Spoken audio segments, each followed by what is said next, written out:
Hey guys, this is John from US Dash Camera. Today got a review on the Nano Q, otherwise known as the Mini 0903. So this is the successor to the very popular 0803, or you could even look at it as a successor to the 0801. But basically the idea is it's another really small dash camera that's going to be really hard to see in your car. So if you like small cameras, this will be a good option. But there's definitely a lot of cons that I feel like I need to point out. So let's go over the features first. Here you can see this does actually have Wi-Fi, so as far as I know the previous mini cameras didn't, but this still does have just 1080p 30 frames per second and up to 64 gigabyte capacity and only one memory card port compared to two like the Mini 0806. But besides the Wi-Fi, it does have the GPS in all the units, and it also does have a parking mode, but you do need to buy a separate accessory, which I don't have. One thing I noticed is it says it has lane departure and front collision warning system, but that's not in the menu at all, so I don't know if that's just coming in a future firmware. But it is listed on the box, even though the current firmware doesn't include it.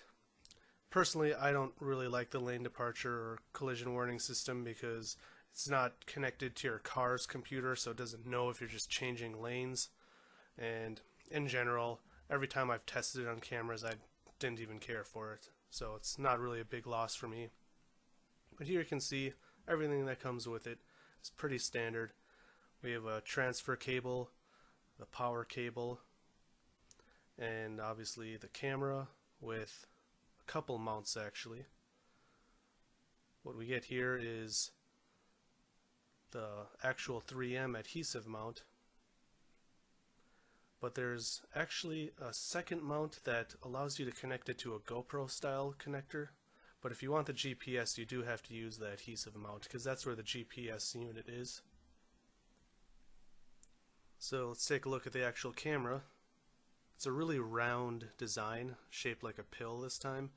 And it actually comes with a lens cover, a plastic one, so you can actually put that on if you're transporting it in a bag or something. Don't want to scratch the lens. So that's a pretty nice idea to include that. Now, similar to previous mini cameras, the dock connector actually has some connections to it, so the power can actually connect to the dock or the mount, and then the camera just clicks right in, so that's pretty cool. And that's where the GoPro mount connects to also. Now currently the GoPro mount that's included doesn't seem to lock in, and according to pretty much everyone else on Dashcam Talk, they all had the same problem where it slides in but nothing really locks it in place, so it falls right off. You can see here I was actually trying to put it in backwards because I thought maybe I was putting it in the wrong way, but it's really just a bad mold, and the company already is aware of this. They are making new molds. As you can see here, this is the picture that one of the representatives posted on Dashcam Talk. So I'm not sure when those will be included with the camera, but I believe they will be replacing any of the old ones for people that have the old connector. So one thing I notice is on the top of the mount there's actually two micro USB ports, but with the tightening screw you can't actually get it in on one side, so that was a huge oversight, I felt like. Now I'm not going to go over all the menu buttons and all of the functions completely because I want to try to keep this video a little short, but it's got pretty much expected features that any dash camera seems to have these days. A mode button, a record button, some up and down arrows. So you can see here, holding down the top or up button will bring up the menu. We have the Wi-Fi host to turn Wi-Fi on, the resolution, which 1080p 30 is the highest. Now the quality, out of the box, there is the superfine mode, which is about 12 megabits per second, but they did release a firmware with 20 megabits per second, which I will touch on later. We do have this white balance also. I just kept this on auto though. And we do have exposure values, which I believe will be necessary to change, because in a lot of my videos at night, license plates, because of my headlights, were just shining way too bright. But with other cameras that I was testing at the same time, I didn't have that problem. So it seems like the default exposure is just a little too high. A lot of these other features are pretty standard. Flicker in North America, you want 60 Hertz. Time lapse, I don't really care for. Motion detection on or off. You got boot sound for when it turns on.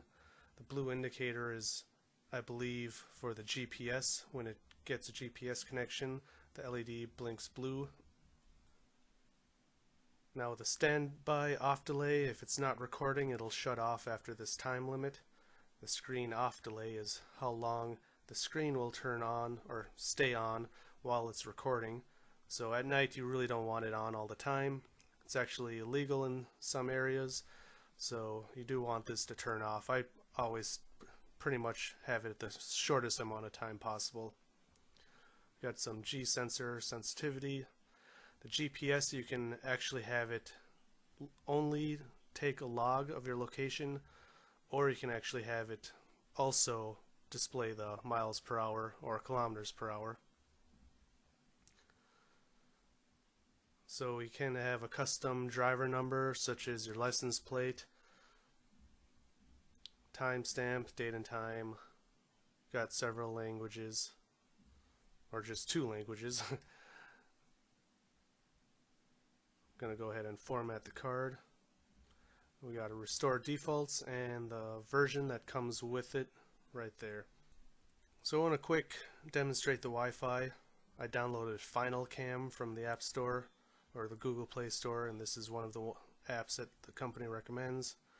Now you don't actually have to connect to the Wi-Fi while or before you open the app. Once you open the app, you can add a camera, and then you'll look for Nano Q in the list.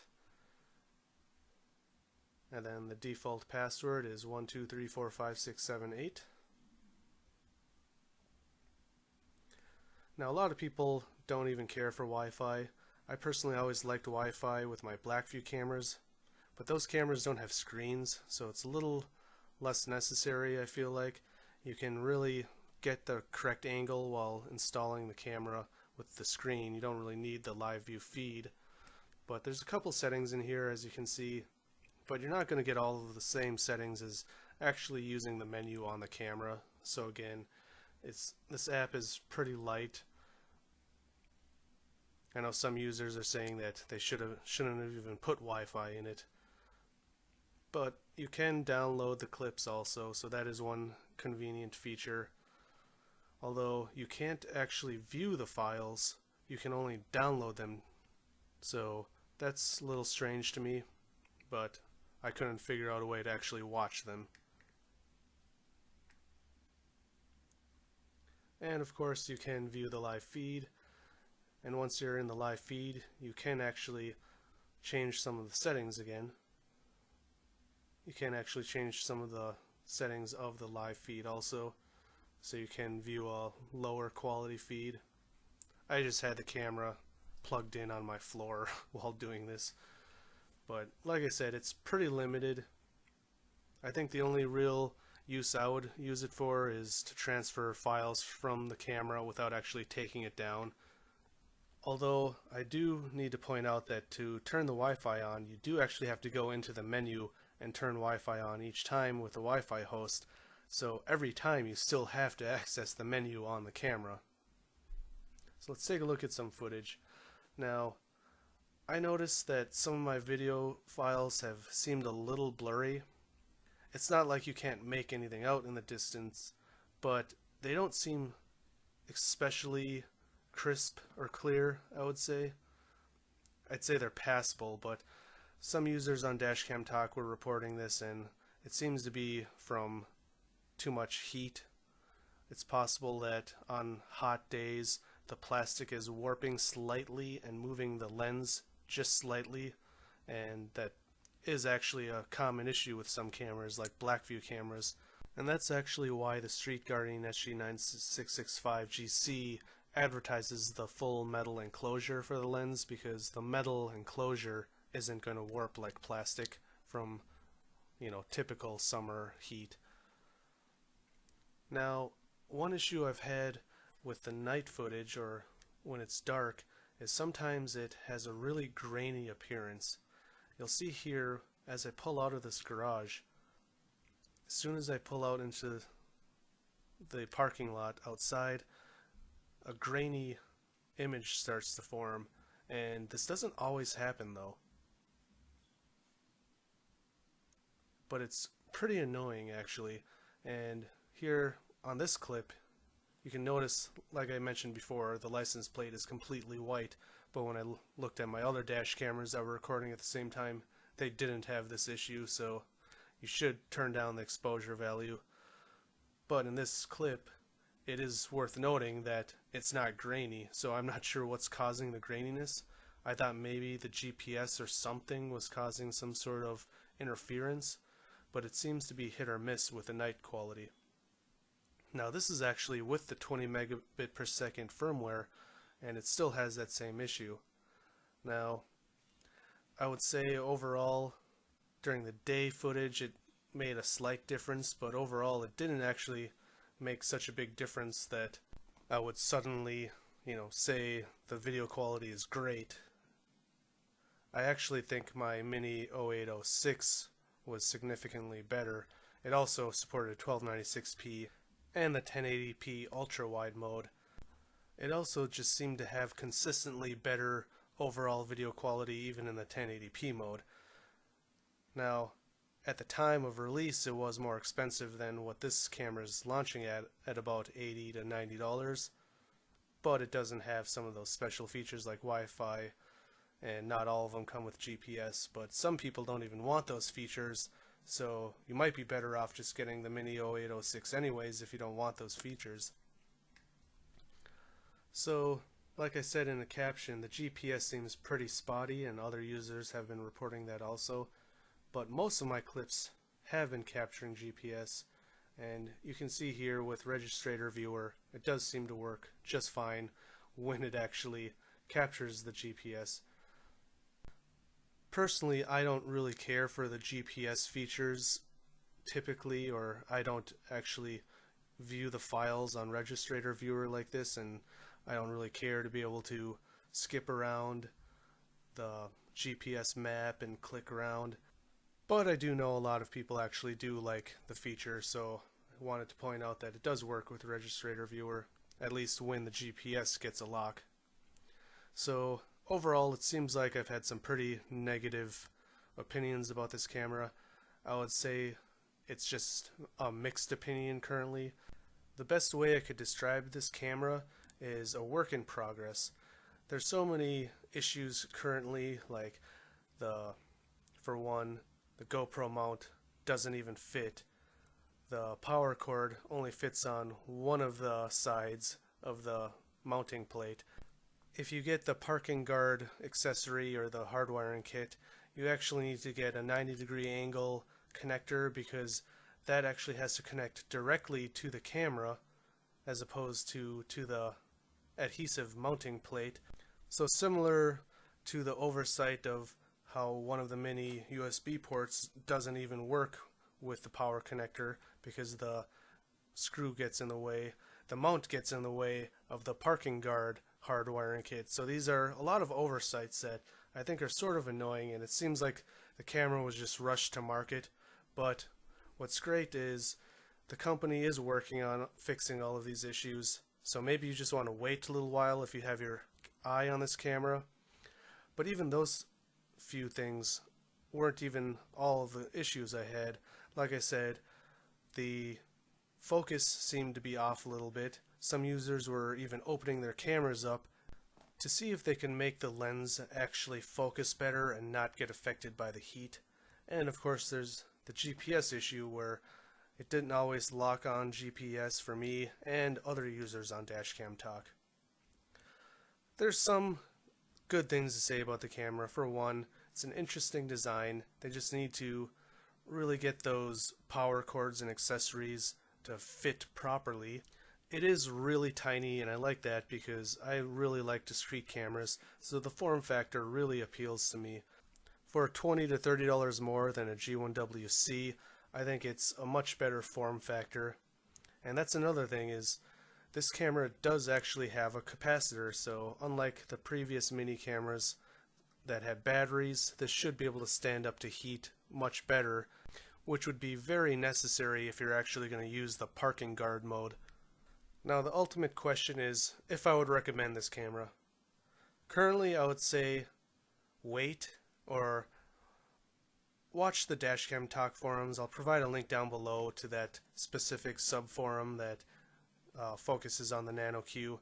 One of the company representatives has been posting there regularly with FAQs or, helping people get over any of the small issues they've had. But basically, it's a feature-packed camera where a lot of the special features don't work as well as they should.